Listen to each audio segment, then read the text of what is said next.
ብዙ ጊዜ የምትላት ቃላለችና for the love of the game ትላለህና ምን ለማለት ፈልገህ ነው? በቃ ስራን ለመስራት ብሎ መስራት ነው።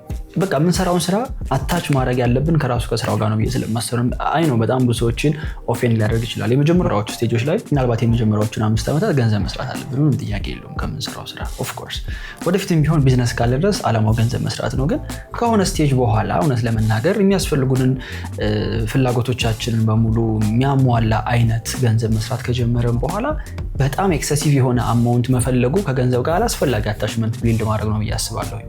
ያ ደግሞ መጽሐፍም ይላል አይደለ በቃ ሀብታም መንግስተ ሰማያት ከሚገባ ግመል በመርፌ ቀዳዳ የተባለበት ምክንያት ገንዘብ ያለው ሁሉ ሲኦል ይገባል ሳይሆን ፍቅራችንና አታችመንታችን ከገንዘብ ጋር ከሆነ ግን በቃ ባሪያዎች ሆነን የገንዘቡና ከሆነ ጊዜ በኋላ ስራውን የምንሰራው በቃ ስራውን ለመስራት ነው። so for the love of the game ነው ጌሙ ስራው ነው። በየቀኑ ጠዋት እየመጡ የሆኑ ፕሮብሌሞችን ሶልቭ ማድረግ አዳዲስ ቻሌንጆችን መጋፈጥ ከቲሞች ጋር ማውራት ነው በቃ it's a game። እኔ አሁን honestly እንደዛ ነው የማየው።